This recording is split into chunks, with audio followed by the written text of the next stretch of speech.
Amigos, buenas tardes, bienvenidos a 24 horas. Esta tarde se reúnen los jueces de la Corte Nacional para decidir la continuidad de José Swing, quien es el presidente encargado de la institución. Fausto Yepes nos contará ya mismo. Hola, Gaby. Hola Liz, amigos, muy buenas tardes. Además, horror en Manabí. La violencia escala en esta provincia de la costa ecuatoriana, donde el fin de semana se encontraron 5 cabezas humanas colgadas. Ever Moreira nos actualizará sobre este tema. Aquí empezamos con las noticias.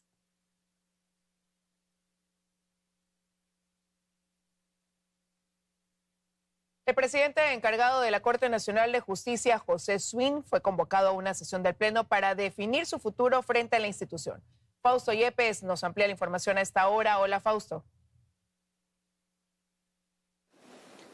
Gracias. Hola, ¿qué tal, amigos? Buenas tardes. Día crucial acá en la Corte Nacional de Justicia. Hoy para las 4 de la tarde está convocado el Pleno de la Corte por parte del presidente encargado José Swing, sobre quien pesan varios cuestionamientos a propósito también de la nominación de Mario Godoy como presidente del Consejo de la Judicatura. Se sabe que José Swing habría perdido ya el respaldo de una importante mayoría de jueces y con lo cual él dejaría este encargo de la presidencia. Eso es lo que al menos hasta el momento se especula que podría ocurrir esta tarde. También esta mañana se conoció de la renuncia a la presidencia subrogante de la Corte Nacional de Justicia de la jueza Emma Tapia. Tenemos ahí el oficio que fue dirigido al doctor José Swing por parte de Emma Tapia. En este oficio, una vez que presenta la renuncia, dice: considero que esta decisión contribuye a preservar la claridad institucional y a evitar cualquier lectura de interés personal en un momento en el que exige decisiones colectivas, serenas y plenamente ajustadas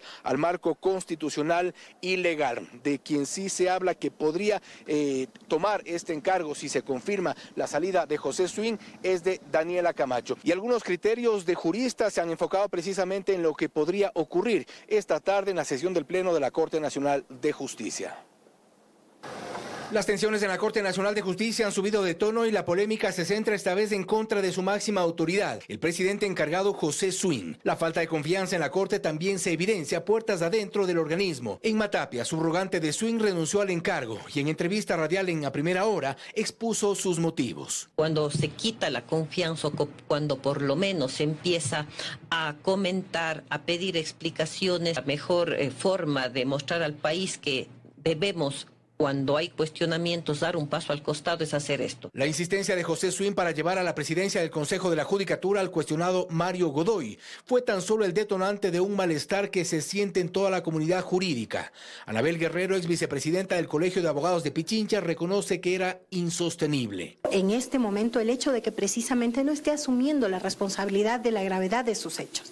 El señor José Swing hoy se conoce, además, de que uno de sus hijos habría sido beneficiado con un cargo en la Embajada de España. Eso implica también un conflicto de interés. La diligente forma en que Swing se la jugó por Mario Godoy es de malestar generalizado en la comunidad jurídica. El mal está hecho y la reparación parcial solo apunta a la salida de Swing de la presidencia de la Corte. Pero ese encargo, creo yo, ha perdido ya legitimidad en manos del doctor Swing.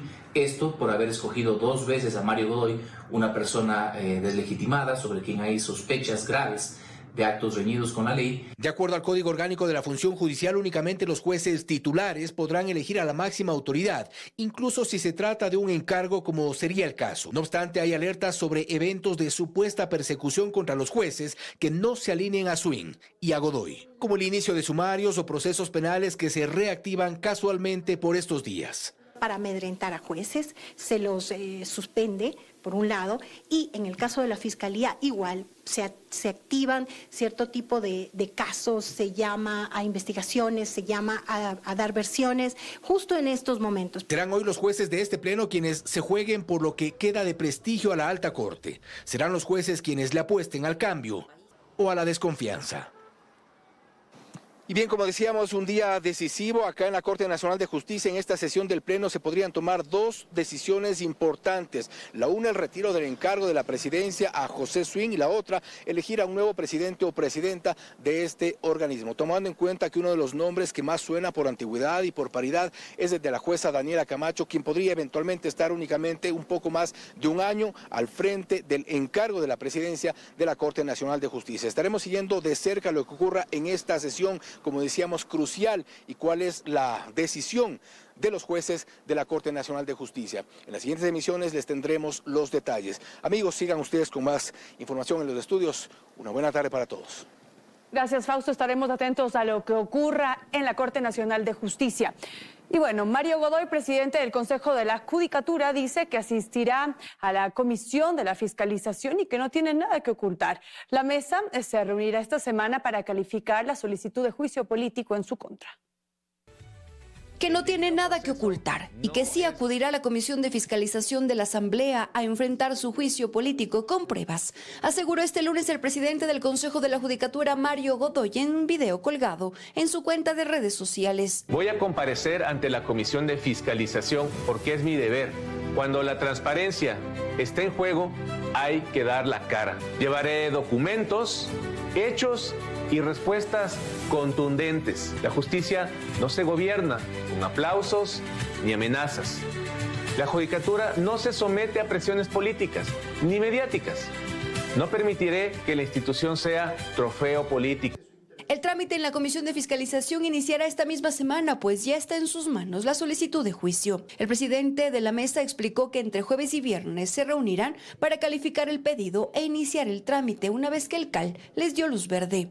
Luego de aquello se activa la segunda fase, en la que la comisión tiene la obligación de notificar, en este caso al interpelante, a los interpelados, para que en el lapso de 10 días, en el plazo de 15 días, presenten las pruebas que así se crean asistidos. Y luego de aquella, agotada esa segunda fase, se activa la tercera fase, en la que las partes tienen la posibilidad de evacuar esas pruebas aquí en la comisión. El tratamiento arranca en medio de un escenario de desconfianza sobre el actuar de la comisión, pues por lo menos en este periodo ningún ministro de Daniel Noboa ha sido fiscalizado allí. El correísmo dice que la presión ciudadana les llevó a tomar la decisión de admitir a trámite este proceso. Sería realmente vergonzoso para la bancada de ADN y para el gobierno que después de las declaraciones que han dado de manera pública luego se desdigan. Ojalá no estén jugando a dar paso en el CAL, a dar paso el trámite en la Comisión de Fiscalización para luego no dar los votos en el Pleno de la Asamblea Nacional. En la Comisión de Fiscalización el trámite se podría extender hasta por 45 días. Los tiempos ya están en un cronograma, explicó el presidente. Entre los llamados a comparecer estarían el juez Carlos Serrano y el mismo presidente de la Corte Nacional de Justicia, José Swin. En Quito, Karen Aro, Teleamazonas. Constitucionalistas explican que si bien la Corte Constitucional no prohibió la participación del sector privado en materia eléctrica, desconocieron la legislación existente e incluso sus propias sentencias. Además, indican cuáles son las salidas que tiene el gobierno frente a esa decisión. Los jueces de la Corte Constitucional vuelven al centro de los cuestionamientos, pues si bien su sentencia no prohíbe la participación del sector privado en proyectos eléctricos, sí declara inconstitucional la causal que señala que se concesionará cuando sea necesario para satisfacer el interés público, colectivo o general, argumentando que interés público es una expresión muy amplia. Entonces ahí yo discrepo, porque el interés público y general es un principio básico en la administración pública. ¿Quién ha dicho que eso es ambiguo? A decir de dos constitucionalistas consultados, los jueces, incluso los que emitieron su voto salvado, omitieron lo que dice la legislación y también sus propias sentencias. La Corte ha cometido un error gravísimo al señalar que son indeterminados, conceptos que la misma Corte ha determinado en otros casos y que la ley ecuatoriana vigente sí los determina, como el artículo 74 del Código Administrativo. Entonces sí está definido cuando hay el interés público, el interés general. El Código Administrativo entró en vigencia en el año 2018. No sabíamos que existe. Es que a mí me sorprende porque es una corte académica. La Corte trató sobre una situación similar. Y ahí sí el interés público y general estaba muy bien, nada dijo sobre ello. Ahora, la ministra de Gobierno, Natalie Morillo, en una entrevista radial, indicó el camino que el Ejecutivo seguirá frente a esta situación. Realizar un documento que será enviado a la Corte Constitucional para poder realizar este cambio en esta sentencia. Sin embargo, su explicación no da mayores luces de lo que el gobierno busca hacer. Lo que sí dice el constitucionalista José Chalco está en sus manos es enviar un proyecto económico urgente que determine lo que es el interés público. 30 días, 77 votos que el gobierno los tiene y se da gusto a lo que pide la Corte Constitucional. Aunque para Ollarte el tema es incluso más sencillo. Aplicar el artículo 74 del COA directamente. Pero yo le insisto, por más de que usted le diga a un potencial concesionario, le puedo conceder por el artículo 74 del COA, ese inversionista extranjero te va a decir, pero su corte declaró la inconstitucionalidad. Ollarte también explica que si bien la sentencia no es retroactiva, sí generará complicaciones a concesiones que en su momento deban realizar una renovación. Todo esto ocurre en medio de un complejo escenario eléctrico. Belén Merizalde, Teleamazonas. Centros de negocios y comerciales responden al llamado de la empresa eléctrica Quito e implementan su autogeneración por 2 horas diarias. Ratifican su disposición a colaborar, pero persiste la preocupación de que la medida se prolongue. Este es el momento en el que el centro de negocios Ecopark, con 45 empresas, comenzó su autogeneración, acogiendo el pedido de la empresa eléctrica Quito. La EEQ solicitó a las empresas y centros comerciales que para reducir el consumo de energía de la red pública usen su propia electricidad 2 horas diarias, hasta el 16 de enero, empezando hoy. Todos los centros comerciales operados por DECA iniciaron su autogeneración el día sábado con 2 horas diarias y el Ecopark inició el día de hoy, que hemos pedido a las empresas que están aquí en Ecopark y es que tratemos de cuidar el consumo eléctrico. En este centro corporativo, su autogeneración debe entrar desde las 11 de la mañana a 1 de la tarde. Tenemos 5 generadores que se manejan obviamente con diésel, son los que entrarán a operar en el momento que hacemos autogeneración. Asimismo, el centro comercial El Jardín también se prepara para estos días de autogeneración. Estamos listos, ya esto sucedió en el 2024. Contamos con 4 generadores para el centro comercial, 2 generadores especiales. Sin embargo, Soledad Garcés, gerente general de Mall El Jardín, advierte que la autogeneración solo se puede mantener durante un par de horas. No podemos hacer más de 4 o 6 horas, están hechos para emergencia. Además, los generadores utilizan diésel premium,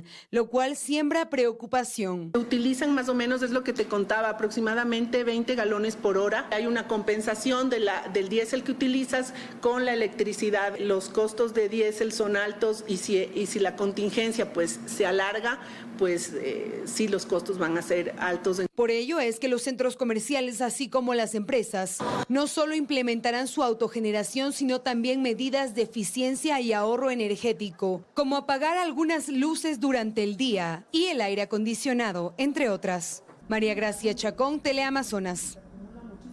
Ecuador tendrá lluvias de fuerte intensidad con mayor incidencia durante esta semana, sobre todo en ciudades como Guayaquil y Cuenca, esto según el INAMI. Las precipitaciones generan expectativa tras importantes mejoras en los caudales de los ríos que alimentan Masar. Las mejoras son evidentes. Las recientes lluvias han restablecido de manera significativa los caudales de los ríos Yanuncay, Tomebamba, Tarqui y Machángara, que entre los 4 alimentan cerca del 50% de la represa de Masar. El domingo tuvimos un evento con intensidad media. Esto hizo que el río Tomebamba el día de ayer sobre todo alcance picos ya superiores a su promedio, superiores a los 8 metros cúbicos por segundo, cuando en días anteriores se encontraba en una situación ya cercana al umbral de caudal bajo. Lo que significa en sí que estas precipitaciones fueron claves para llegar a niveles promedios. Hay el pronóstico favorable para esta semana, las probabilidades de lluvia son sobre el 70%, para el día de hoy la probabilidad es sobre el 80%. Y con esto, una nueva alerta del Instituto Nacional de Meteorología e Hidrología, en el cual se detalla que el país mantendrá hasta este miércoles 14 de enero lluvias de intensidad variable, siendo este lunes 12 y martes 13 de enero los días con mayor presencia de lluvias en gran parte de la costa como en Guayaquil y ciertas zonas de la Sierra Sur en ciudades como Cuenca. Si las lluvias se mantienen en la magnitud, tanto en la zona de Cocacó, Sinclair como en la zona del Austro, se podrían descartar el déficit energético en el país. Según las previsiones del INAMI, se esperan que se tenga acumulación de agua de hasta 41 milímetros en el litoral, en la sierra de hasta 27 milímetros y en la Amazonía una acumulación máxima de hasta 54 milímetros. Respecto a la persistencia y la ubicación, debería ser tanto en la zona de Cocacó-Sinclair, caudales del orden de 200 metros cúbicos por segundo que permitan prácticamente maximizar su generación. Y de igual manera en la zona del Austro, en la zona de Pautemazar, caudales del orden de 60 metros cúbicos por segundo que permitan mantener los embalses o un desembalse controlado en esta zona, en este periodo del estiaje. El país cuenta con estas condiciones climáticas debido a varios factores, entre ellos el desprendimiento de humedad desde la zona de convergencia intertropical, sumado al alto contenido de humedad e inestabilidad atmosférica proveniente de la cuenca amazónica, así como también la convergencia de vientos en niveles bajos. Astrix, Ingrid, Teleamazonas.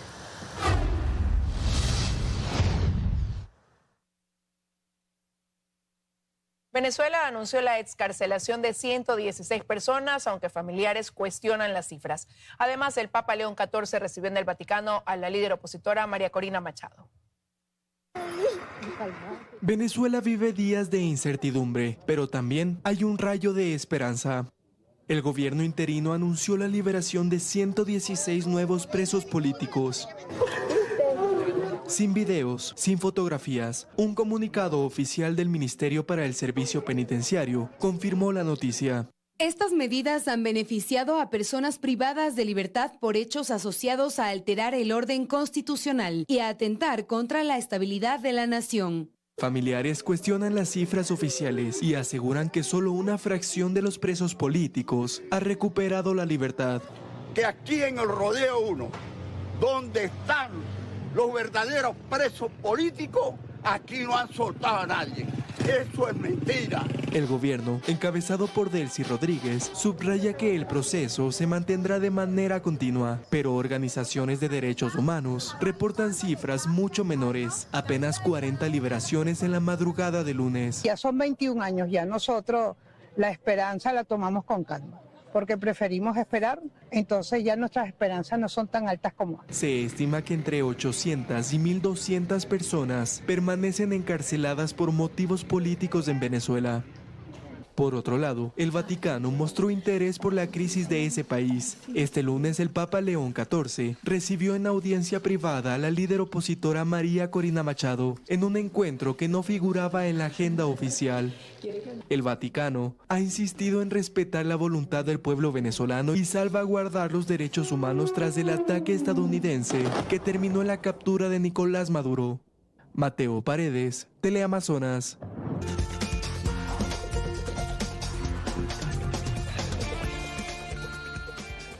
Gracias por continuar en nuestra compañía. Les contamos ahora que el concurso de selección de jueces y conjueces para la Corte Nacional de Justicia es uno de los temas pendientes que arrastra la judicatura desde hace 5 años. A esto se suman evaluaciones a jueces y la creación de juzgados especializados en materia constitucional. Ya son casi 5 años desde que el Consejo de la Judicatura arrastra el concurso de renovación parcial de la Corte Nacional de Justicia, que hoy está a punto de quedarse solo con 5 de 21 jueces. La Corte Nacional se renueva 1/3 de sus integrantes cada 3 años. Esto es, 7 jueces tienen que ser renovados. Sucede que se ha demorado tanto el Consejo de la Judicatura, vamos a llegar al punto que con las 2 renovaciones más las renuncias que han habido y las destituciones que han habido en el Consejo de la Judicatura, el próximo concurso tiene que ser para cambiar a, me parece que 18 de 21 jueces de la Corte Nacional. Con él coincide el juez nacional Marco Rodríguez, quien asegura que para tapar los huecos de la Corte de Justicia han tenido que apoyarse en jueces provinciales. Tenido que ocupar las funciones de conjueces y jueces para que no se pierda el servicio de justicia. Urge como prácticamente todo, porque la función judicial requiere cambios radicales, estructurales, urgentes. Y aquí otro problema grave, detalla Germánico Maya, expresidente del Consejo de la Judicatura. De jueces titulares en la Corte Nacional, sobre todo, produce un represamiento porque simplemente los jueces que son encargados se dedican a despachar los juicios de la coyuntura. Entonces, casos muy importantes, metástasis, muentes, están en el olvido. Y es que a los temas urgentes pendientes de la judicatura presidida por Mario Godoy se suma la creación de juzgados especializados en materia constitucional. Estamos 2026 y todavía no se han nombrado a esos jueces constitucionales, pero igual yo esperaría a que pase la tormenta judicial. Hoy la Corte Nacional de Justicia ojalá elija un nuevo presidente. Y finalmente, y por si fuera poco, también está la evaluación a jueces, notarios y funcionarios administrativos. Algo que tiene que hacerse de manera periódica, porque vemos, tanto en los casos metástasis, purga, plaga, vemos que se siguen realizando acciones, digamos, penetración del narcotráfico, del crimen organizado en el Poder Judicial, y quizás con una evaluación oportuna pudiera anticiparse que hay jueces que están contaminados. Hace una semana, Teleamazonas solicitó información al Consejo de la Judicatura sobre el avance de los temas urgentes mencionados. Sin embargo, hasta el cierre de este reportaje, no recibimos una respuesta. María Fernanda Utreras, Teleamazonas.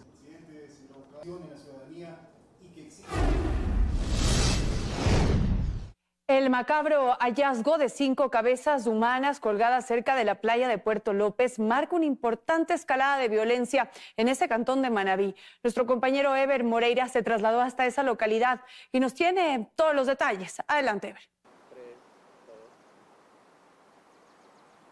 Buenas tardes en estudio, así es, aquí en el cantón Puerto López hay bastante temor por parte de la población debido a los hechos violentos que han ocurrido en las últimas semanas. Precisamente ayer en el sitio donde yo me encuentro, al pie de la playa, se hallaron 5 cabezas humanas colgadas entre 2 cañas. Aquí hay una disputa territorial por parte de facciones de la banda Los Choneros. Los detalles sobre lo que se vive aquí en este cantón del sur de Manabí se lo contamos en el siguiente reportaje. Veamos.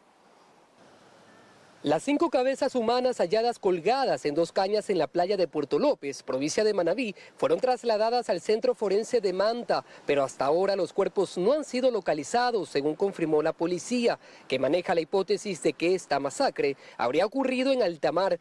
Las 5 víctimas mortales fueron identificadas como Pedro Mero Muñoz, de 34 años, Jorge Luis Quijije, de 22, Antonia Anchundia Figueroa, de 20, David Daniel Zambrano Cedeño, de 20, quien tenía antecedentes penales por asociación ilícita, también Bernardo Medranda Mendoza, de 24 años, por tenencia y porte de armas. Al parecer son de unas personas extorsionadoras que están vinculadas a una GDO.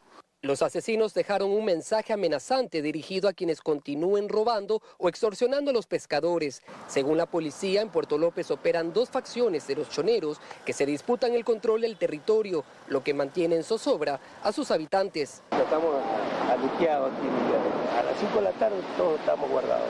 Incluso se investiga una posible alianza con el grupo Los Lobos, lo que habría intensificado la violencia.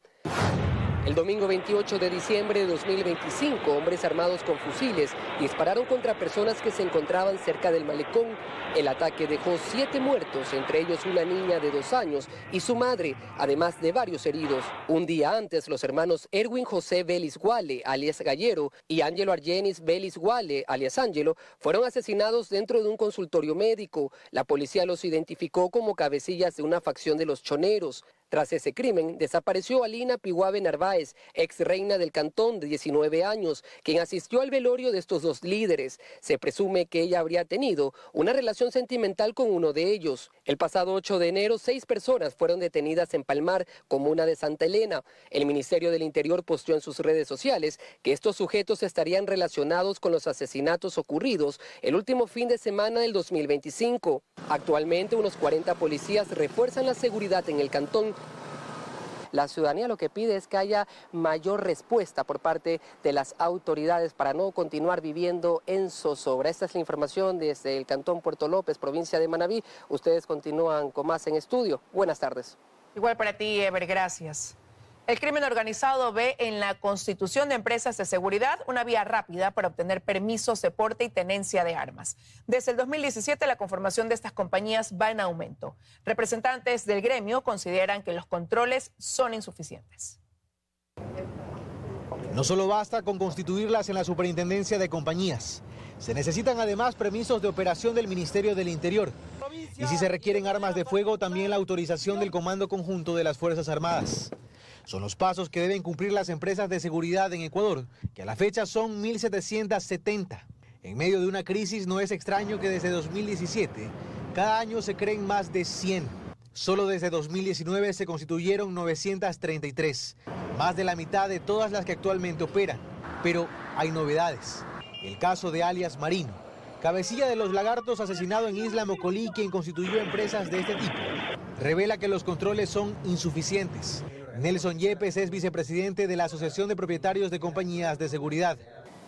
Compañías ilegales en el mercado hay muchísimas. Tú tienes 2 años para trabajar sin ningún problema. Cada 2 años tienes que renovarte y ahí vienen los controles. Pero los controles más se lo hacen a las compañías legales y legalmente constituidas. A las compañías legalmente constituidas, ahí están los controles. El resto... Para Alba Rodríguez, presidenta de la Cámara de Seguridad, hay otra explicación además. Desaparecen los procesos judiciales, los antecedentes, donde tienes un índice delictivo y, oh sorpresa, ahorita no tienes nada en el sistema, en la judicatura. Pero, ¿cuál podría ser el interés del crimen organizado en este rubro? Fácil, la obtención de permisos de tenencia y porte de armas. Según el Comando Conjunto de las Fuerzas Armadas, a la par del incremento de compañías de seguridad, se reporta también más permisos de armas. En manos de compañías, estos pasaron de ser 8.533 en 2024 a 13.425 en 2025. Porque en el momento de un operativo, tú presentas los permisos y no te van a detener porque estás cumpliendo con todo. Y aunque el Ministerio del Interior tiene a la fecha 16 procesos de cancelación de empresas de seguridad, para el gremio es necesario hacer una auditoría generalizada y periódica frente a las alertas. Carlos Acoto, Teleamazonas. Y al menos 7 personas fueron asesinadas en varios ataques armados el fin de semana en Guayaquil. Tras las balaceras, la policía detuvo a 4 sospechosos vinculados con uno de los casos. La violencia en Guayaquil no da tregua. En las primeras semanas del 2026, una reunión de ciudadanos fue interrumpida por un ataque armado en el barrio Cuba, sur de Guayaquil. Sujetos a bordo de motocicletas abrieron fuego hacia un grupo de personas, quienes ante los disparos intentaron buscar refugio.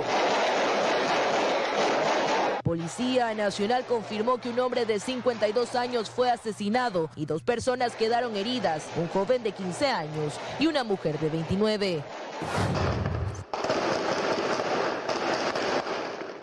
Cámaras de seguridad y grabaciones de ciudadanos registraron escenas de sujetos armados con fusiles y pistolas caminando por las calles del Guasmo Sur, disparando al aire y contra viviendas. Tras este hecho, Policía Nacional desplegó operativos, lo que permitió la captura de 4 personas, una de ellas un menor de edad. 4 fusiles, un arma corta, más de 100 municiones, terminales móviles. Al establecimiento ubicado en las calles 41 y La O, llegaron sujetos armados para ejecutar un ataque a tiros. Individuos a bordo de una motocicleta negra arribaron al lugar y dispararon en contra de 2 ciudadanos que se encontraban comiendo. Un hombre de 18 años fue asesinado, otro quedó herido. Ninguno poseía antecedentes penales. Un doble crimen se registró en el suburbio de Guayaquil la tarde del domingo 11 de enero. El hecho ocurrió aproximadamente a las 15 horas en las calles 26 y La H. Las víctimas mortales fueron 2 hermanos que se encontraban jugando ecuavoli. En el distrito 9 de octubre, centro de Guayaquil, se registró un ataque armado la madrugada del domingo. La víctima mortal fue identificada como Javier Asensio, de 33 años, quien fue hallado sin signos vitales en el interior de un vehículo. Durante este mismo hecho violento, un ciudadano de 32 años resultó herido por varios disparos. Este hombre fue trasladado hasta el hospital, donde permanece en condición estable. Este fin de semana el distrito Pascuales registró 2 hechos violentos en menos de 24 horas. El caso más reciente ocurrió en el sector Barrio Lindo. La víctima fue identificada como Jackson Martínez, de 35 años, ecuatoriano, quien no registraba antecedentes penales. La noche anterior, o sea, el sábado 10 de enero, alrededor de las 19:30, se registró otro crimen, esta vez en la cooperativa Los Vergeles. La víctima fue un hombre de 21 años de nacionalidad ecuatoriana, quien tampoco registraba antecedentes penales y, según indicó la policía, recibió varios impactos de arma de fuego en diferentes partes del cuerpo. Paula Kun, Teleamazonas. Para este lunes estaba convocado el ministro de Trabajo, Harold Burbano, a la Fiscalía General del Estado para rendir versión de la investigación previa por presunto tráfico de influencias en el caso del comunicador Álvaro Rosero, quien iba a ser designado ministro de Gobierno. Sin embargo, ninguno de los dos acudió al Ministerio Público, hasta donde sí llegó Cristian Marín, exdirector regional del Ministerio de Trabajo en Quito, quien denunció presiones de Burbano para retirar un impedimento laboral que mantenía a Rosero. Es la segunda ocasión que no viene. Voy a solicitar a la Fiscalía General del Estado que venga con la fuerza pública. Hay una estructura de un nepotismo que toda esa información le voy a entregar a la Fiscalía para que investigue. Esto no puede quedar impune. Un nepotismo por parte del señor ministro de Trabajo, Harold Burbano. Hay que preguntarle quién es la señorita Piedra. Hay que preguntarle quién es la prima. Gracias por seguir con nosotros, amigos. En manos de la Corte Constitucional está el destino del acuerdo de inversiones entre Ecuador y Emiratos Árabes Unidos, suscrito hace un mes. El organismo decidirá si el tratado debe pasar o no el filtro de la Asamblea antes de entrar en vigencia. El 6 de diciembre en Abu Dhabi, el gobierno de los Estados Árabes Unidos y el gobierno de Ecuador suscribieron el acuerdo para la promoción y protección recíproca de inversiones. Actualmente el tratado está en manos de la Corte y la jueza competente es Claudia Salgado. Lo que tiene que mirar es si es que se encasilla el tratado internacional en aquellos que requieren la ratificación o autorización de la Asamblea Nacional para celebrarlo. Desde el Ejecutivo se sostiene que el acuerdo de inversiones no requiere aprobación legislativa. Constitucionalistas concuerdan. No comprometen política económica, no es sobre temas territoriales o de límites, no implica alianza política militar. Es decir, está excluida de las causales que requieren pronunciamiento de la Asamblea Nacional. Sin embargo, la Corte deberá pronunciarse en el término de 8 días, contados desde la recepción del instrumento. En el acuerdo se establece que toda controversia entre partes relativa a la interpretación y aplicaciones del mismo, que no sea resuelta satisfactoriamente por la vía diplomática, será sometida a decisión de un tribunal arbitral. Especialistas aseguran que el acuerdo no concurre en las 4 condiciones para que no se habilite el arbitraje internacional en Ecuador. El artículo 422, que prohíbe el arbitraje, no es una cláusula abierta de prohibición.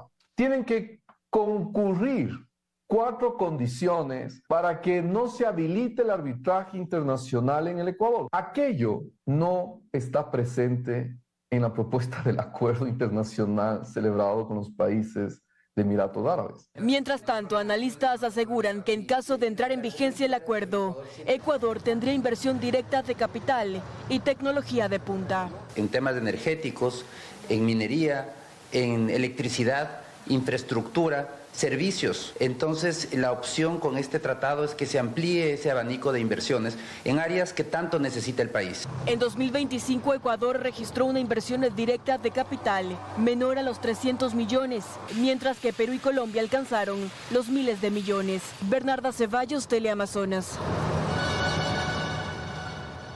Hasta el 16 de enero estarán habilitadas las inscripciones para el curso de nivelación para rendir la evaluación de ingreso a los institutos públicos impulsado por el Viceministerio de Educación Superior. Las clases se desarrollarán en 3 modalidades. Los 53.872 aspirantes a un cupo en uno de los 54 institutos y conservatorios públicos del país podrán inscribirse hasta este viernes 16 de enero al curso de nivelación Impúlsate del Viceministerio de Educación Superior para este primer periodo académico de 2026. Para dar a los estudiantes que han tanto hecho el registro como la inscripción, una oportunidad de nivelarse, de reforzar conocimientos en aquellas áreas, sobre todo vinculadas a razonamiento abstracto, razonamiento numérico y razonamiento verbal, para que tengan mejores oportunidades al momento de rendir su examen. Quienes tomaron este curso han logrado más del 70% ingresar, lo cual les demuestra que es sin duda un curso efectivo. El curso se desarrollará bajo 3 modalidades, presencial, virtual e híbrida, y los interesados deberán acceder a la página siga.institutos.gov.es. Entran a la página, escogen el instituto, hay jornadas matutinas, vespertinas e incluso nocturnas. Empezamos este 14 de enero, va a tener una duración de un poco más de 3 semanas con un total de 80 horas de clase. Tenemos más de 8.000 inscritos ya en el curso, lo cual rompe récords. De acuerdo al cronograma del viceministerio, la nivelación culminará el 5 de febrero y del 10 al 13 de ese mes se rendirán las evaluaciones que serán únicamente presenciales. Se trabajan en varios puntos de toma de exámenes, algunos en institutos, otros en coordinación con universidades, luego vienen la asignación de cupo y finalmente la aceptación de cupo y matriculación, que dependiendo de los institutos es entre abril y mayo. Los 54 institutos ofertan 480 carreras y para este 2026 se han habilitado 22.000 nuevos cupos. Se prevé que las clases comenzarán en mayo. Lucía Clavijo, Teleamazonas. El superintendente de compañías, Luis Cabezas, aclaró que el Estado no busca adueñarse de una parte de las acciones de la empresa que agrupa a los diarios Expreso y Extra. Aclaró que Inmobiliar ya era parte de ese grupo. ¿Qué se ha dicho en este caso? Que la superintendencia pretende que el Estado se apropie de parte de las acciones de Granasa. Señores, eso es totalmente alejado de la verdad. Primero debo aclarar que se han mezclado dos casos, son dos cosas distintas. El primer caso es un caso que tiene referencia a Inmobiliar y el otro caso el de la compañía veranera. Inmobiliar es accionista ya de Granasa. No es que el Estado va a ser accionista de Granasa. El Estado era y es actualmente accionista de Granasa.